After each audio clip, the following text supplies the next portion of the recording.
You can only have a relationship to the extent of where you are as a person. You can only love as deep as you love yourself, truly. Hey there. Welcome to Top of Mind. Real talk for today's woman. With Anna and Karen. Welcome back. Hi. I want to, so when we're picking subjects, there was something that happened earlier this month, a little story that I'm just going to tell you that I want to open up the talk. And this is all about Anna's favorite subject, love. So we've had this blind and deaf dog. He was blind. He lost his eyes a couple of years ago. They had to take one out, then the other. And so we had to adjust to it. We had another dog at the time. And a year later, that dog had to be put down and we have him left. And he got an infection. Now, this little fellow, he had one eye removed and the other eye removed. And he had to go back in for 2 operations because they didn't do it originally well. And he got an infection. Anyway, he went deaf. So, you can imagine this little fellow, he's deaf and blind. Wow. He's made out really well, Mm-hmm. But we get in the car this last summer and he'd start screaming, crying, panic, and we couldn't calm him down. And I drive, because I go up Friday to the cottage every Friday during rush hour, come back Sunday during rush hour, it takes us 3 to 4 hours. And part of it is because when a blind and deaf dog cries, it's much like having a baby. Has he been fed?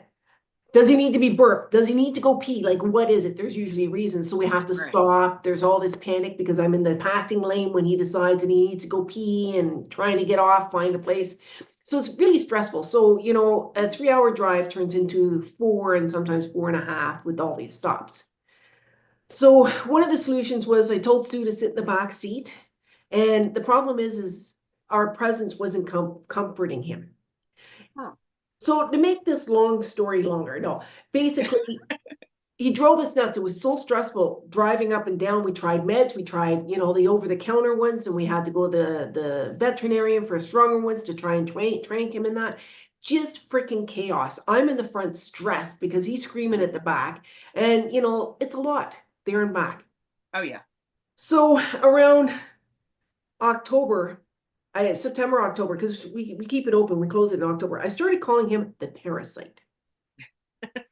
And I was calling him that. It started as a joke, the whole idea that a parasite is leeching on of you, taking everything and not giving you back, and that's the way that I felt that, there was all this stress and tension that was happening on the weekends. And so I just wasn't enjoying, and I didn't, without really knowing it, I had withdrawn to some degree. It switched from somewhere being joking to, me feeling like he's just a parasite. Okay. So when you say withdrawn, is that from him? Yes. Okay. Yes. So, and so then he got a little bit crazier and he started pacing at night and panting and not wanting to be with us and wandering around. And he just was not, and we couldn't settle him. And so we're not sleeping. He's not sleeping. Everybody's stressed and tensed. And so I'm continuing to call him the parasite. Now I'm looking at puppies. I just want a puppy. And I'm researching puppies because I just want something that's just going to give me love, just want love. And I'm showing him the puppy, smart enough. He's not paying any attention. So take him to the vets because this is not good behavior. And they say, oh, he's got dementia. Great. So how do they know if a dog has dementia? Well, so they give us the medication. In the meantime, Sue and I are going quality of life. He's blind and he's deaf. Now he has dementia. This is not we need to start thinking about this. But I said to them, can you check for a bladder infection just in case? Because I know with people that happens. Mm-hmm. So they're like, well, we don't think it's that, but yeah, we'll do it. Sure as shit, it comes back. That's what it was. Interesting. Because, bladder infection in older American, like people, yeah, makes them like crazy. Like dementia. Yeah. Yeah. That's why I asked them to test. Yeah, interesting. Wow, you are smart, girl. So we come home and he does his course of antibiotics, but he's still crazy. Mm-hmm. So I said, I don't think it's gone yet. I want a longer dose. The other thing was they didn't take a culture. They were so convinced there was no infection. They didn't take a culture. So they gave us what they thought would work. Right. So anyway, they gave us another course for 14 days. So in about 7 days, and of course, we've accepted that it's dementia, that yes, he's got a bladder infection, but there's dementia. So at that point, Sue and I are like, we've had to talk It's very sad. He's very uncomfortable at night, just wandering around uncomfortable. Monday, I phoned and I said, we want to make an appointment to euthanize him on the Friday. Okay. So on Monday, I stopped calling him a parasite and I stopped looking for a puppy because now it wasn't a joke. It's like, I love this little fellow. So Right. Sue and I, unbeknownst to me, Sue was also reacting to me calling him a parasite, and she was getting aggravated with him and not feeling as loving. And she's the main caretaker in that. Mm-hmm. Between Monday and Thursday, there was a complete turnaround on this dog. I Interesting. swear to God, he heard me pick up that phone and say, we're going to euthanize him on Friday. Uh-huh. The bladder infection got itself cleared up within the day Mm-hmm. completely. And because of that, his craziness stopped. He wanted to come back into the bed. But the most interesting thing was, and this is where it's like, what can love do? Mm-hmm. We poured love into that dog as we were saying goodbye. Right. Which people know if they've had an animal and you have to put them down and it's not an emergency, you take that day to whatever it is and Yep. you just pour love into that animal and Yep. you let it and you're saying your goodbyes, and that's what we did. Yep. And by Thursday, this was a completely freaking different dog, completely. Wow. Wow. And I really sat there and went, it was a withdrawal of love that also created this. Not just Wow. the pouring in, but the Mm-hmm. withdrawal. Mm-hmm. And I really had uh, an awakening of just how powerful love is. And, we may not have gotten to that if I hadn't stopped pouring in the love. Like, you got to pour it in when it's the hardest. And maybe as a parent, it's different. Like, I don't imagine you withdraw from kids, even though they're being bratty and everything like that. But, me without kids, this is the only type of kid that I've ever had. I withdrew. Anyway, what are your thoughts? I think, well, you're making me cry, honestly. Um, because as you were talking about it being the withdrawal of love and how fundamentally we do that to ourselves daily. And, first of all, it's an amazing story. I have truth bumps all over. And literally, I'm like holding myself back from crying because when you talk about, the dog, and again, we're really no different. And where does that love have to start?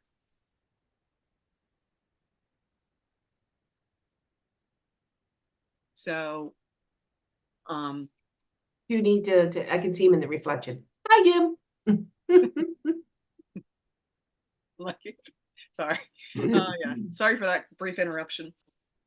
But it is, it's so fundamental to what we need. But it has to start with us. So anyway, that's why it is a very poignant. I mean, it's an amazing story, and I immediately take it to we're no different, and the love we give ourselves, and See, how that was mhm. and how often. Well, none of us. I mean, especially women are really bad at it, and probably human wise, we don't pour into ourselves. So that's what made me cry, because the way you said about that you withheld love. Okay, and then I think about my daughters and how they withhold love from themselves. And I think about the people that are important to me and how I see them withholding love from themselves. So anyway, that's why I'm very emotional right now. I'm sorry. And no apologies. It just make like what's that saying from Joseph? I think it's Joseph Campbell. What will love do? You know? And it's like love is such a freaking healer. Like it was, I see miracles all the time. Like, and I do believe in miracles, and that's the goodness of the heart and things that happen. But this was the first time that I've ever seen like what happens when you just love on, Hmm. you know? And it really made me question, like, how do you stay engaged and loving and pouring love out there even when you don't feel like it? Even when you don't think like they've become a parasite, like with that mother that's very fucking difficult to deal with when you're getting older, or the kid who's, misbehaving like crazy and getting in trouble all over the place. Like, how do you continue to love on? And I just think, maybe it's something that you can do as mothers because you don't withdraw that. But then again, there are some people that do. Yeah, I mean, even as parents or moms, or sometimes, even as a new parent, or not even new, but you can inadvertently withhold love from your child, not meaning to, but again, it's so impactful. Yes. Or, maybe your kid is like, mom, mom, mom, mom, mom, and you shut down because it's that mama, and it's that same concept of withholding. You're withholding. Um, so I'm sorry. Can you hear my dogs bark? Yes. Oh, so Just the ones.